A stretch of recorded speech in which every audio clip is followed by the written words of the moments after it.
ஞான கர்ம சந்நியாச யோகம். காலப்போக்கில் ஞானம் மறைஞ்சு விட்டது என்று பகவான் கிருஷ்ணர் சொல்கிறாரு.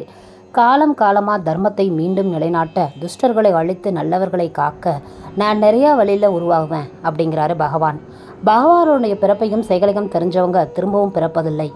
என்னை வணங்குபவர்களுக்கு நான் செவி சாய்க்கிறேன், பலனும் விரைவில் கிடைக்கும். ஞானிகள் ஆசையை துறந்து உலக சிந்தனை இல்லாமல் செயல்படுறாங்க. எப்போதும் திருப்தியுடனும் ஆசை இல்லாமலும் கர்மம் செஞ்சாலும் அது கர்மம் செஞ்சதாக கருதப்படாது.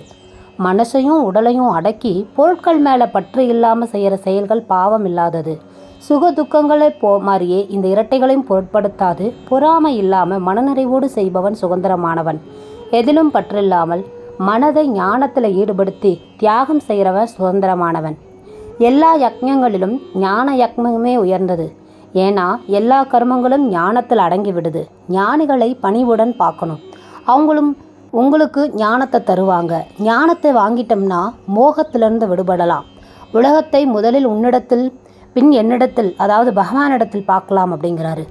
மோசமான பாவி கூட ஞானம் அப்படிங்கிற படகினால் பாவக்கடலை கடந்து விடலாம். ஞானம் அப்படிங்கிற ஒரு நெருப்பு எல்லா கர்மங்களையும் எரிச்சிரும், ரொம்ப தூய்மையாக இருக்கும். பண்பு கொண்ட ஞானத்தை ஒருவன் உரிய காலத்தில் பெறுகிறானாமா. ஸ்ரத்தையுடன் இருப்பவன் ஞானம் பெற்று சாந்த நிலையை அடைஞ்சிக்கிறான்.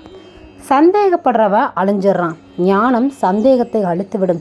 சந்தேகத்தை நீக்கி சமநோக்கு என்ற கர்ம யோகத்தில் நிலைத்து நிற்கணும் அப்படிங்கிறாரு பகவான் ஸ்ரீகிருஷ்ணர்.